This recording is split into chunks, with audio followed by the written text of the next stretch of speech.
Hi and welcome to SaliHughesBeauty.com. I am so excited. I haven't done a bathroom video in a while, and the reason we haven't done an in the bathroom with video for a while is because I've been trying to get to Ireland to sit in Marian Keyes' bathroom, which I'm now doing. It is literally the most excited I've ever been about any bathroom video.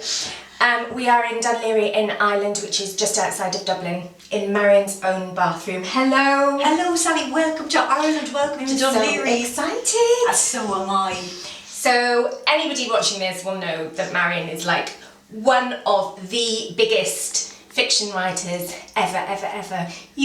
I was looking up your figures yesterday, and you have sold so many books and they've been translated into so many languages. But here we are, and you're at home. You haven't gone off and... Oh, yeah, no, I like it here. I did travel a lot for a long time. But I like home. I know that you go to London fairly frequently, and I know that you lived in London for a long time. For 11 years. Before you were famous. So you did it the other way around. You moved to London to be an accountant clerk. And then you came back to Ireland to be famous, which is good. Yeah. It's a good way around. Yes, yeah, and the weird thing is, when myself and Tony moved back here, we had a certain amount of money to buy a house, and so we looked everywhere around Dublin and ended up living 5 minutes walk from my parents, which was a bit, worrying, especially for him.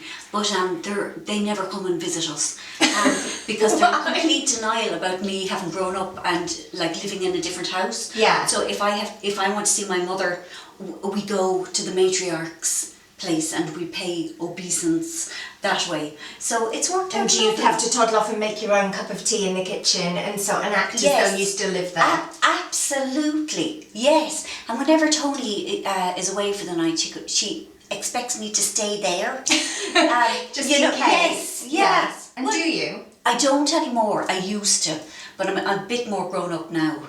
So you're from quite a big family, same as me. You've got 4 siblings. Yes. Yes. Yeah. And one of them lives in New York. One of them lives down the road, Tig. My other brother lives in Blackrock, which is really near. And my other sister lives in Dundrum, which is about 15 minutes in the car. So we're all quite near. Close, aren't you? We're really close. Yeah, and we have a thing every Friday. We go to my mother's house and my dad's house, and one of us does the dinner. Oh, okay. Yeah, and it's really nice because I've a niece who's 14 and a nephew who's 13, and then Rita Ann has 2 little boys and they're 6 and 4. So kind of, it's a lovely mix of ages. And do you feel like, does that come naturally, that feeling of being in a pack, of being in a gang? Because I'm from a big family and I feel that way. Yeah, very much so. And we're very relaxed around each other. And people don't get offended if you get up and walk out and go upstairs and lie in the bed. You kind of do your own thing, and there's about 16 tellies on at the same time. It's really noisy and chatty, and it was always like that. Because my mother kind of gathered waifs and strays. You'd come in from school for your lunch, and there'd be 7 people in the kitchen chatting to Mam, young men and that. So it feels very comfortable. My mum was exactly the same. That feeling of an open house where there'd be mass catering for some people you've never even met before. Yeah. And people would be making toast. People that you'd never seen before in your life would be at the toaster. Yes. Yeah, completely. Yeah. So I like that feeling of being in a pack, and I like the feeling of being in a big family. And I'm really glad. I love living in Ireland. There's an awful lot wrong with it, but I like that sense of connectedness, and the fact that actually it's the reason I left in the first place, because I couldn't bear the fact that it felt so claustrophobic and you couldn't do anything without people finding out. But now I like it. Yeah. People would pass and say, "That was a really good breadboard you threw out there." And what? How do you know? Yeah, I was passing down along and I saw it. I thought, that's far too good to be. Why do you give that to the charity shop? So you know, you can do nothing, you know, and everybody always knows when you're away, or like, that was a lovely bunch of flowers that you got there now. Who were they from? Oh yeah, well, you know, they obviously think highly of you, yes. Yeah, and like, even on Twitter, people contact me and they say, I've just seen your mum and dad go out for a walk. You know, like, it's hilarious. And you see, your Twitter feed is so sweet. It's one of the, like, you must follow Marian Keyes on Twitter because it's one of the most sort of affectionate, busy.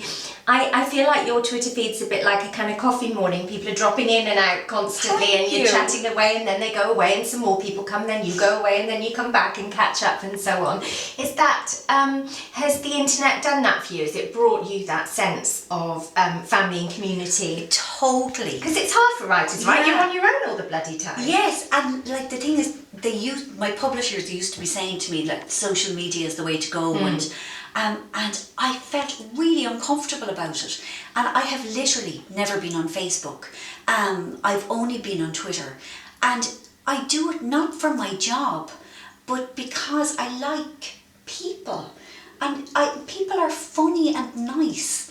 And yeah, there is that kind of great sense of like, you know, just kind of, if I have a thought in my head, I suppose I feel like nothing has really happened until I've tweeted about it, or, you know, you can just say it's cold this morning, or, you know, or whatever. It's yeah, again, it's a feeling of community. And I'm probably like, you know, a publisher's nightmare in that, like, I don't use it for book promotion. Like, I actually feel kind of mortified.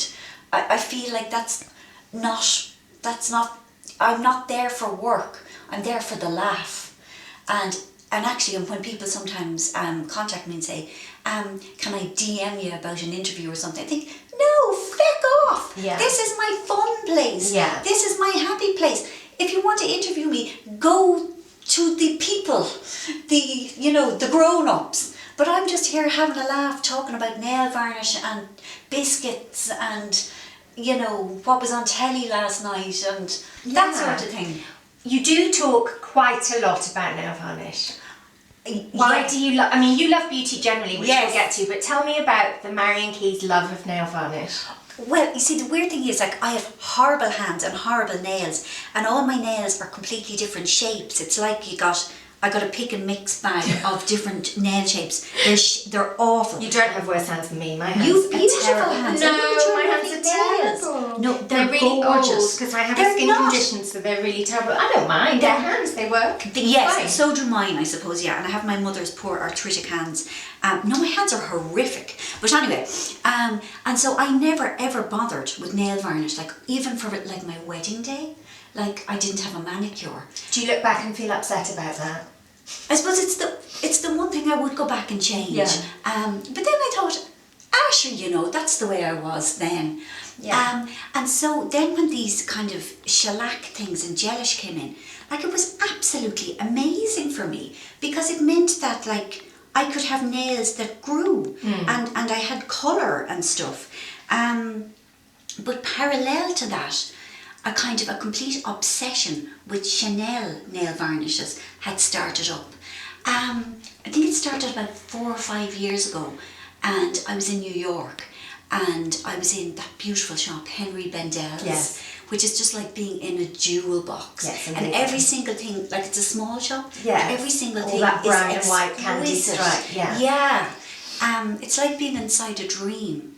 And I saw Nouvelle Vague, the Chanel nail varnish, and at the time I was incredibly depressed, like really, really ill, really distorted in my thinking, and it was like this beautiful thing, shining through the darkness, and it made me really happy. And ever since then, well, and Tony bought it for me, himself bought it for me, and kind of ever since then, I've been obsessed with Chanel nail varnishes, and people have given them to me. So every single one of them, I have about 40 maybe. I can tell you who gave them to me and for what.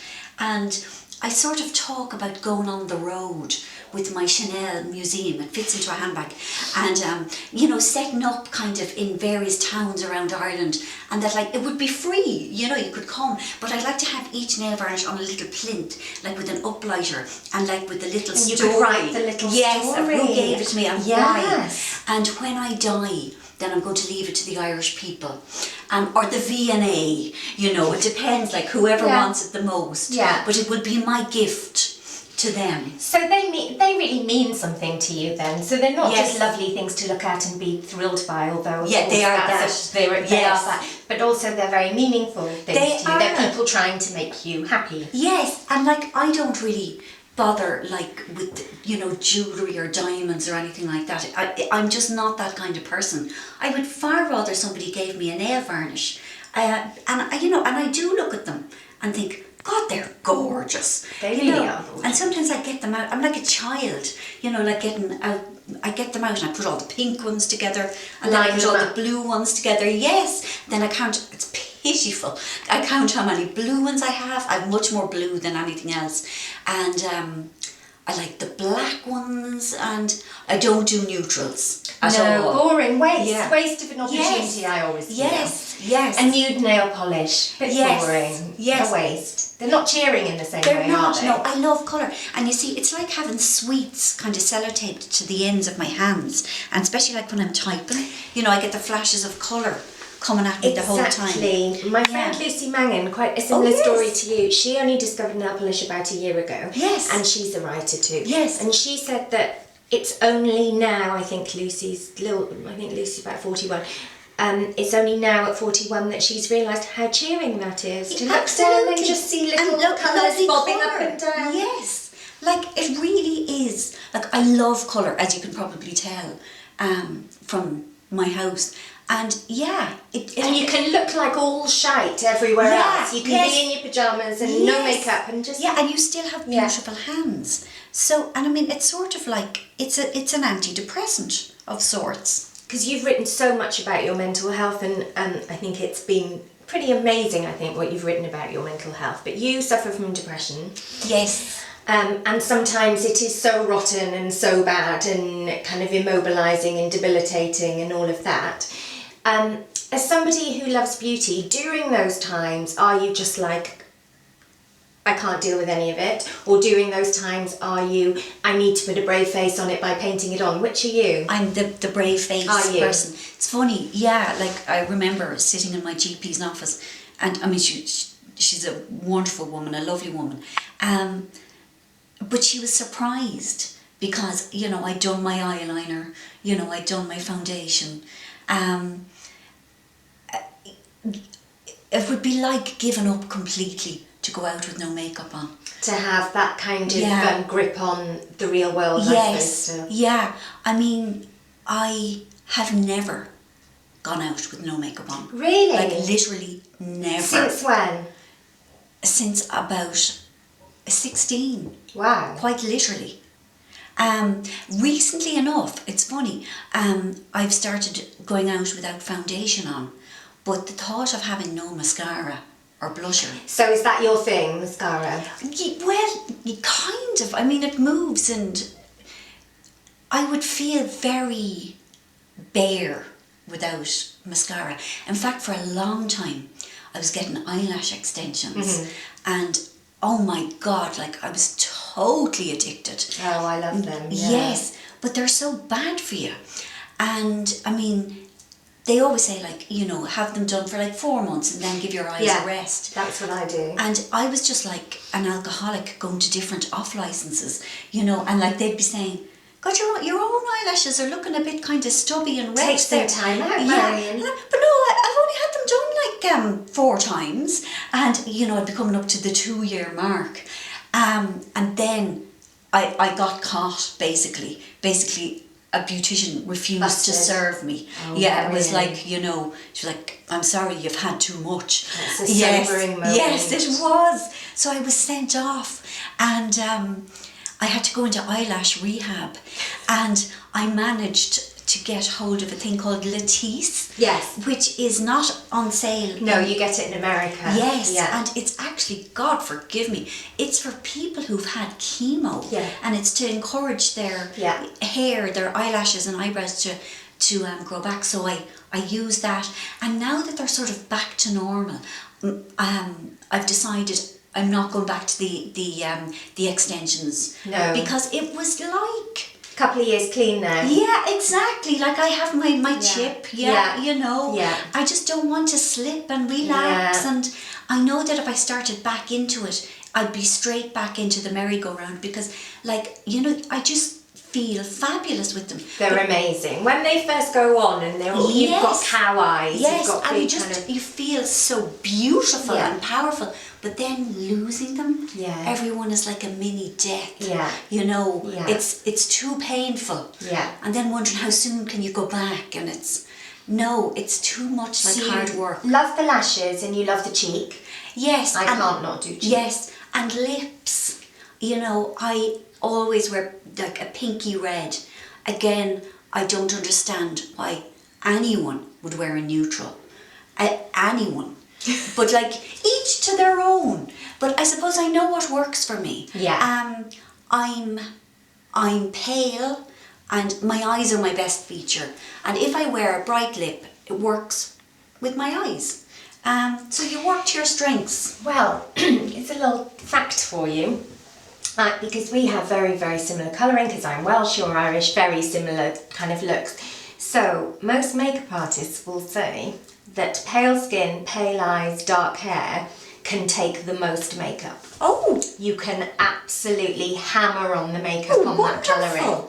You can take a face full of slap, Marian. Lovely. Yes. Well, I do. Yeah. I mean, I do frequently.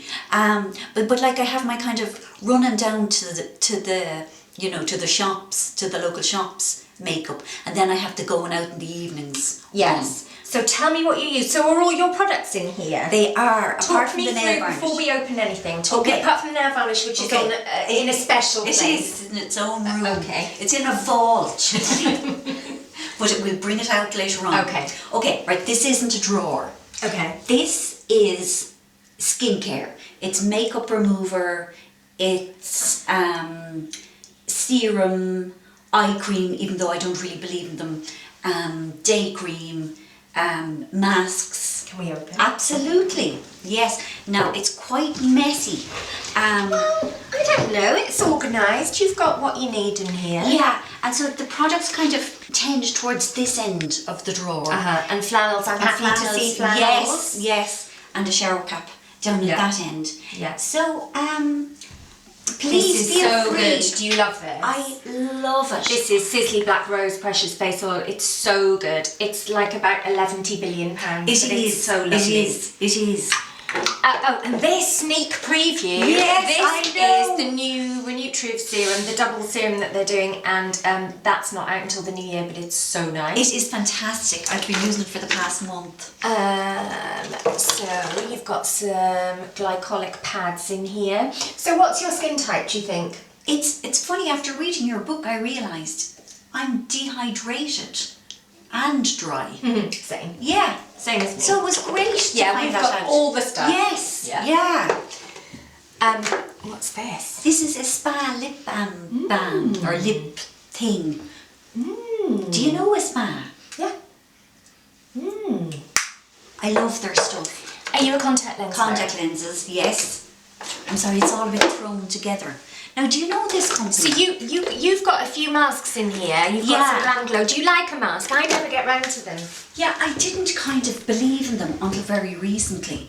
It was kind of way down my list of priorities, but I was really knackered one day, and I had been given the Sisley Black Rose. Oh, the mask. Oh, it's so good. Yes. So good. And it kind of lifted, like the jowls were less jowly, you know, as a result. It's marvellous. Yeah, so since that, and then do you know this Glam Glow gear? Yes. Like that's just for So around you and your I were eyes. shopping recently, Yes. weren't we, in Space NK, and you said that you were liking Glam Glow. Yeah. It's like, because it's got caffeine or something in it, so it kind of tightens. Because you're an insomniac, aren't you? I have real trouble sleeping. So do you find that that's your problem area? Totally. Like purple circles that kind of go down to here. And it kind of pulls my whole face down. So anything that kind of pushes it back up again. So you like brightening, zingy? I do. Are you, how many hours typically would you get to sleep? It depends. I mean, it's very unpredictable. I mean, I could be lucky and get 8 hours. Oh, but good. But I never get through an entire night without waking up? Yeah, oh, never. Really? Never. Well, you see, I have the bargain basement bladder, so you know, I have to get up and go to the loo several times in the night, and then that always wakes me up anyway. So, I mean, it very much depends, and it depends on what's going on for me as well. Like if I'm worried or if I'm stressed, or if something unpleasant has happened, it really affects my sleep. Are you a worrier? I'm the worst worrier in the world. Yeah, I'm a catastrophizer. Really? Yeah, yeah. So if somebody you love has a headache, do they have a brain tumour? Utterly. Yeah. Yes. Completely. Yes. When Tony if he coughs, he's got lung cancer. Oh man. Yeah. See, my best friend from school, Rachel, is like that, and it's debilitating, isn't it? Yes. To be that much of a catastrophist. Yes. I mean, it comes from being a lovely, caring person, but I fret about you people doing it because it's so stressful. Yeah, but I suppose, well, you are the way you are, I suppose, you know, and I think... You need worriers and carers. Yeah, you do, and because I'm the eldest in my family, No. I think the eldest child always kind of assumes responsibility for everybody else. Yeah. See, I'm the baby, so I think I'm probably the haphazard one who runs around, and yes, exactly, fairly guiltless about things. But yes, I think the oldest child is a fretter. Yes. Because you're worrying about everybody else being okay. This is a very good product. Do you like this? I do like it. Now, I know you're a great fan of the Liz Earle Cleanse and Polish, yeah. And I kind of use this in the same way with the flannel. Exactly. Yeah, I think it's absolutely lovely. It's lovely and it smells really nice. It does also smell nice lovely. for an insomniac because there are lots of very calming oils. Yes, yeah. exactly. It's quite a soothing, calming sort of yes. thing. And are you into kind of natural remedies and so on? Because I was watching a video when you were talking about your lovely was it Estonian naturopath? Oh, Vilma. Yes. Marian, show me your tongue. So I'd stick out my tongue and she would diagnose me. Kind of, you see, my sister Rita Ann has now qualified as a naturopath. Oh. Yes. So she's fabulous. She makes me creams. And she makes me tinctures. And she makes me special oils to help me sleep and all. When we move on, I'll show you some of her stuff. That's lovely. Yeah, no, she's great. So I'm as interested in natural stuff as I am in expensive chemicals. Yeah, I love expensive chemicals. We all love an expensive chemical, but it's working together, Yes. isn't it? Trying to get the best of both. So what do we have in this drawer? We have electrical goods. Oh wow, Yes. Marian. We have a hairdryer, a big hair thing. A big hair thing, so yes. good. Oh I my really God. love mine. It's fantastic. I have to say, I think your hair always looks really abundant and healthy. Oh, thanks very I much. always think that. When you're on TV, I always think, what is with the hair? What is she doing? It's always like so voluminous and glossy. It's nothing to do with me. It's whoever is in the makeup. No, but it's good hair. Like, it's good hair. Thank you. Really good. Is that your natural colour? Did you grow up with really dark hair? I did. But I am very, very grey now. And my various hairdressers tried to persuade me to go down a couple of shades, and I've tried it. No, and it I suits look you. awful. No, it suits you. And the things they don't understand, I am a cold coloured person. I am an ash tones, and they try to get me towards the warm tones, and I just look like I have orange hair. Hairdressers so often try to put red in your hair. Yeah, and it's unbelievable how often. Me. Yeah. And at this stage, I have a lovely hairdresser, and she just does what I ask. Yeah. And she doesn't fight me on it. But I had to get it done I was in London recently and I had a hair root emergency and I had to go to a person I don't know. And like, he practically made me have my hair stripped of all colour there and then. You know, like, he was like, you know, you've got to bring it down. And I was like, I've got a feckin' photo shoot in the morning, just dye the roots and leave me alone. Yeah. And I don't live here and I'm never coming back. Yeah, and, you know. Yeah, let's not embark on a process. And a relationship, No, you know. Like no. and you know, he spent ages telling me how wrong I was. Oh, you know. no, that's very annoying. No, it suits you. I'm just Just leave know, it. that's how I feel. I have tried the other way and it really, really, really doesn't work. Yes, it's the not believing you, is it? That Yes. you've not tried hard enough. So big hair you Yes. use to cheat your way to blow dry. And then I have the magic, the cold sore thing. It's just, Yes. I love it so much. It's so great. I love it. So what's this? Is this the Irish version of Boots? No, I got it on the internet. It's the same thing. Yeah, it looks is. exactly the Yeah. same. It's So just you got a know, different see, logo I get them on on it. my chin. So I just sit here like this for 2 minutes. Yeah. And then it beeps. Yeah, it's Okay. quite therapeutic, I find. Yes. It makes me unable to do anything else. So That's I it, just you have to sit there still. and do that. Yes. See, I have top lip, so I have it up there. Right. Which is even more debilitating because you can't speak, so you're completely immobilised. Yes. But they work. They do. They totally work. Yeah.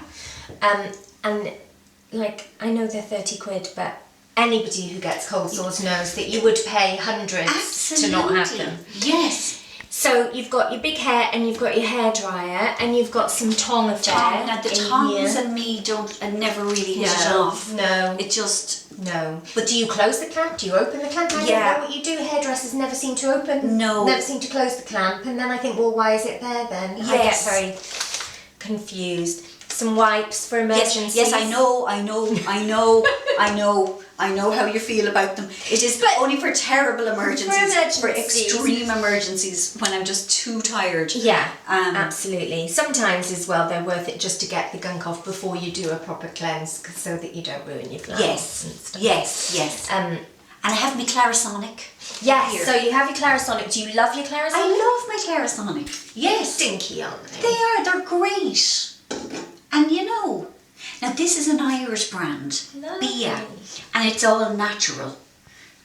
I love lemon. And then, so this is There's another more thing hand by cream. them. Oh, more hand cream. Yeah, and more hand cream. Yeah, because of my horrible hands, they get dry really quickly. So I lard on hand cream. This is my chemist. So this is meds. Yes, I am devoted to medicine. And I actually wish that Unwillingly or willingly? Do you wish you didn't have to take lots of medication, or are you very happy to take it? Oh no, I love medicine. I love it. And like, I am one of the few people I know when I go to chemists, I browse. Oh, I love a chemist. Yes, and I'm there checking out the new versions of Savlon, and I see, oh yes, now they've got the new gel for killing pain. Like, I mean, I would buy for ailments I don't have. You know, like, and I would love, actually, if I could have another job, what I would do is I'd get a bag and I'd fill it up with painkillers and Zavirax and ointments and Savlon plasters, and I'd like to travel the country, and whenever people fell and cut themselves, I would come with the Savlon spray, and I would. You know, so you like, what is it, are you a problem solver by nature? Yes. Yeah, a fixer. Yes, like I love to be in a room with somebody and somebody would say, oh, I've a bit of a headache. And I go, that's great. I've got stuff in my bag. And then I'm whipping it out and I've gone, well, I can do you Panadol, but if you'd really like, I've got some Solpadeine, there's codeine in that. That's good stuff. That's hard to get hold of. Russia. Yeah, completely. It's like if someone's feeling a bit sick, I have anti-nausea tablets, or I have like indigestion. So in your handbag you have various I have things. Rennies. Like, I have most things that a person would need. I have blister plasters. Wow. And I love to be able to help, because Yes. most people won't take tablets off me, which really disappoints me. But I was interviewed the other day by somebody who had tummy cramps, and so I offered her the medicine, and I thought she'd say no because most people kind of tough it out, and she said yes. And I was so happy. And I sent her away with the card of Sobriety. And it was like she was doing me a favour. Yeah. You know, she let me help her. You are quite renowned for your generosity, though. Oh, but it wasn't that. It was like she let me cure her. Yes, you know? yeah, the fixing and the problem solving really appeals to you. Yes. So you have to take, so you have loads of medication just because you love medication and fixing and chemicals. Yes. And then you take loads of medication for your head. Yes. Well, actually not so much anymore now. I'm kind of on a lot more of a level, how would you call it? Levelness. So yeah, I take one lot of tablets in the morning and one lot at night. And then I take HRT because I'm at that age. And oh yes, and then I take something else for I have a hiatus hernia and something else, gastritis. But that's kind of it. And then supplements and... Yeah, although I kind of wax and wane about supplements. Sometimes I think they're worth it, and other times I don't. I don't take anything ever. Go on. I don't take anything ever. Yeah. Not drugs, not some, like Really? I don't take any medicine. It's not a principle, it's not a decision. I'm very, very rarely ill, thank God. That's great. But also, I'm just rubbish at taking pills. I forget to take them. I don't keep it up. So I think this year I'm going to take supplements and I'll do it for 3 days and then I just fall out of the habit. I'm really bad at taking medication. You know, the only point is to make yourself feel better. Yeah, whether they work or not. Yeah. You know. Sometimes iron, I'd be kind of... Yes, I think iron is a good thing. Yeah. And vitamin C, you know, if I have a sore throat, vitamin C and zinc. Yes, that is one thing I'll do. If I start to feel poorly, I'll overdose on vitamin C capsule, and I do think it helps. Yes, I love that. But that's a one-off. Yes, that's a kind of an emergency measure. God, I love talking about tablets and medicine. I really do. I love this about you. Yeah, I mean, you know, I mean, it's the house I come from. Like, my mother swears by doctors. Really? Yeah, and swears by tablets. Really? And yeah, and like, you know, there's a tablet for every ill. Whereas Rita Ann, my youngest sister, who is the naturopath, is very uncomfortable with that and would far rather suggest... So you both reacted probably to the same thing in different ways. And my middle sister Katrina is an oncology nurse. Wow. Yeah, which is, you know, a really tough job. But like, again, it's about drugs, you know. So do you are you kind to your body generally, in that do you eat healthily or do you eat like a normal, or do you eat too much, or do you I eat too much, and I eat way too much sugar. And I really struggle. I mean, it's an addiction the way alcohol was an addiction. It's a mood changer. It's definitely a mood changer. Yeah. I crave sugar when I'm anxious or afraid or stressed or frightened. So how does that manifest itself? Chocolate? Chocolate mostly, or, you know, sometimes kind of complex carbs. Yeah.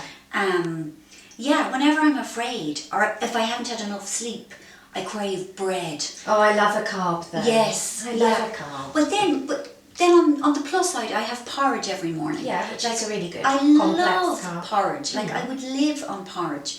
I find it very comforting, and I suppose I do feel it's good for me. It is, I have porridge and blueberries, so that's kind of good. I have porridge every day. So, yeah, so I'm both good and bad.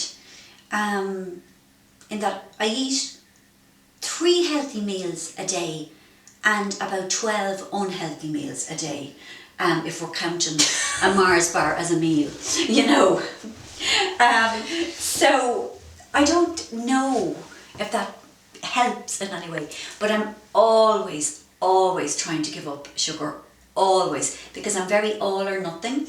And I mean, these people, like this woman advised me, and she said, you know, I understand sugar cravings, and why don't you have 2 squares of green and black chocolate? For goodness sake, yeah. And like, that's risible. Like, I need 400 grams of Cadbury's milk, Fat, chocolate, sugar, yeah. fruit and nut, proper. I love Cadbury's. I do. Like, I love twirls, you know. Have you had the Dairy Milk Ritz cracker?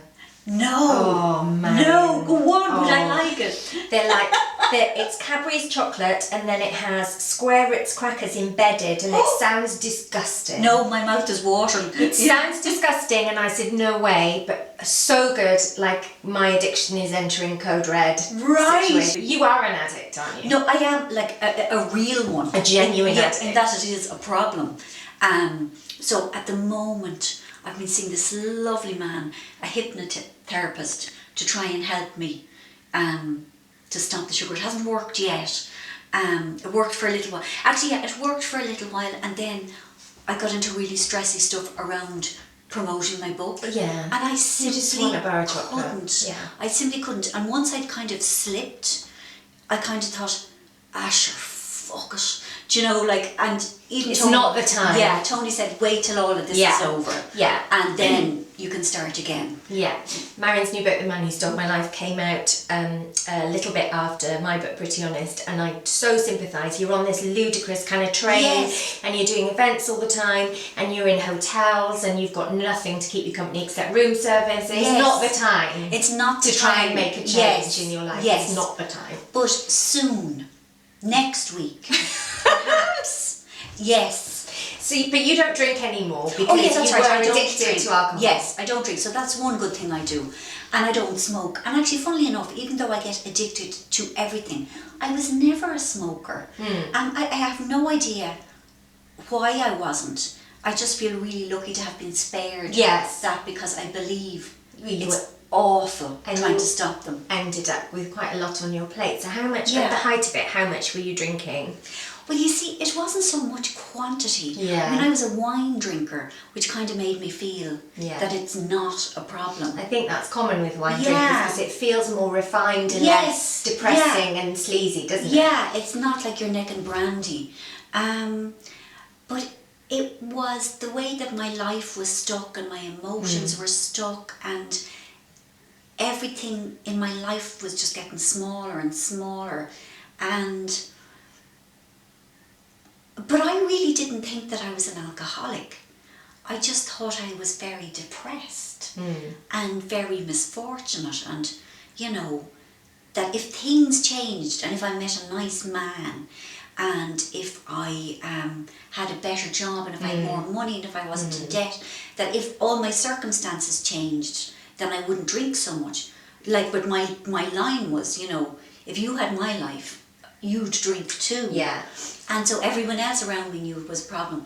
And Did your family and loved ones think that you had a drink problem? yes, yeah, I mean, I was living in London, so my family weren't kind of exposed to the worst of it, but my flatmate, my beloved Suzanne, who I've known all my life, she's like a younger sister, like her mother and my mother used to work together, like, so kind of there was that sort of contact. The two-way kind of feedback. Yeah. And so I kind of ended up agreeing to go to rehab, but not a really... Wow, who suggested it? Well, my dad actually, because my dad worked in for the Irish version of the National Health. So he knew about rehab and addiction and all of that. And but when I agreed to go, I just thought, woohoo, 6 weeks, you know, away from all the shambles that is my life. I thought everyone was really pissed off with me. So I thought, if I do this, people will know that I am sincere in trying to kind of get help. And I thought it'll be 6 weeks where I can exercise. I was thinking it would be like a spa, you know, 6 weeks of Bathrooms, wandering around. Yeah, going to the gym and eating healthily, and, you know, be good for me, like flush out my liver and clean my skin, drink lots of water. But at this point, you didn't think you were an alcoholic. You I were just really everyone didn't. was pissed off with you. Yes. Okay. Yes. And I was just really lucky that while I was in there, that it hit me that, like, you know, the thing of, like, if it looks like a duck and it walks like a duck and it quacks like a duck, then it's a duck, you know? Like I was drinking like an alcoholic and living like an alcoholic. Therefore... And had you been pissed a lot, or were you just really sad? I was a sad... Yeah, I was a depressed drinker, you know, and I drank alone and made phone calls late at night. You know, it was maudlin rather than raucous. Yeah. I wasn't Oliver Reed. Yeah. You know, it was sad. You know, oh God, you know, like I used to spend a lot of time, I don't know, it seemed to be like watching wildlife programs about baby seals, you know, and because I couldn't see, because I was seeing double, like I used to have to watch it like with one hand over, like crying about the sea. You know, it was so it was a big terrible. depressive for you. Yeah, it really was. It was an awful way to live. And since then, like, you know, like lots of lovely stuff has happened. But I've had like bad bouts, one terrible bout of depression, but I've never had a drink, and that's nearly 21 years ago. That's amazing. So, I mean, I'm just going to touch wood, you know. Well done you. I'm so admiring of you. So something just dropped when you were in rehab and you thought, yeah, this is not and good. I was raging because I was 30 and I thought I'm so young. Like, and I was thinking I could have got another 20 years out of it if I played my cards right. And I thought, like, my life is over. Like, I'm never going to meet a man, you know, because, like, how can you meet a man if you don't drink? And, you know, because, like, I was too shy without it. And I just thought, my life is over. And I thought, you know, I'll probably live till I'm 70. And just the next 40 years, it's just going to be me crawling through this desert of sobriety where it'll be misery all the way. And like, it wasn't like that at all.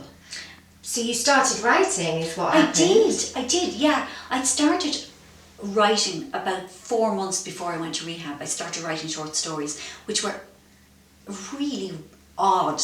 I mean, they were very symptomatic. Because you were odd. Yes. Yeah. Like I was writing about a woman who had died and was walking around in her own life and didn't know she was dead. And doesn't take much to crack that code, does it? Absolutely. I mean, like I really was trying to tell myself there's something really wrong here. But yeah, I was after I came out of rehab then, I was so optimistic and I did feel reborn and I felt so lucky to have been given this chance, and I felt very, proactive. Yeah. Whereas before I was the complete opposite. I would never try anything because I was afraid of failing. So I would just not do it and and I used to mock ambitious people or mock people who were kind of well paid.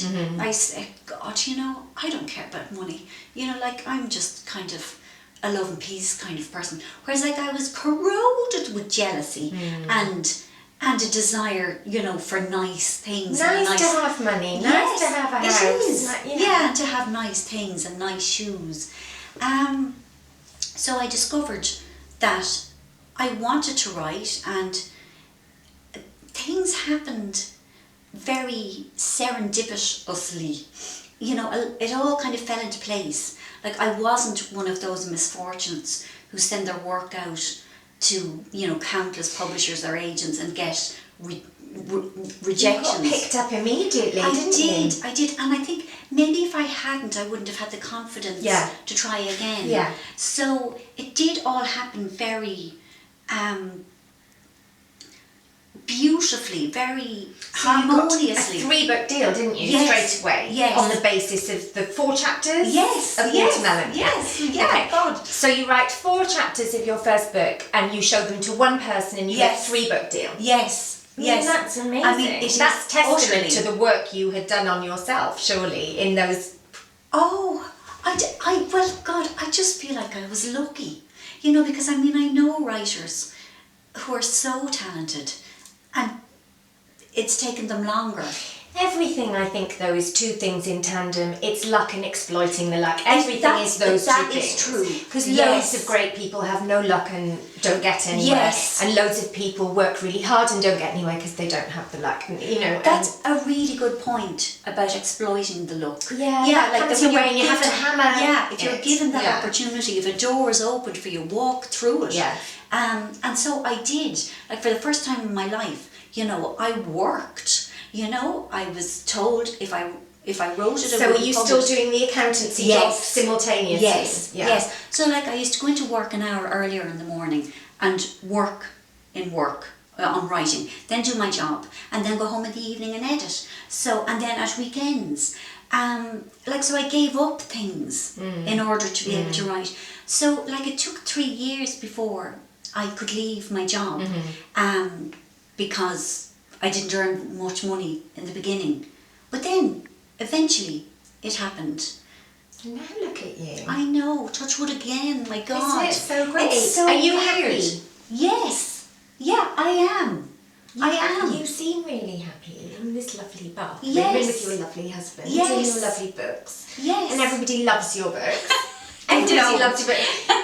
India and I were laughing out loud the other day at something in your books about Lady Chinos. We were crying laughing. You're so nice. No, not everybody loves my books, and you know, but that's fine too. Yes. It's really fine. You know, it used to upset me, but now I think I don't love everything I read. I don't love every film I go to. No. People are entitled to their opinion. And you can admire the work that's gone into something without it touching you personally. Exactly. I don't like Led Zeppelin. I know they're brilliant, Oh but my I don't God. like them. I know, you love them, don't you? Yes. That's why I mentioned it. But I know that Led Zeppelin are amazing. Yes. Were amazing. I know, I can appreciate how amazing, Yes. but it doesn't touch Yes. me. Yeah. It doesn't move me. Yeah. So I completely get that. You can't please everyone No, you all of the can't. time.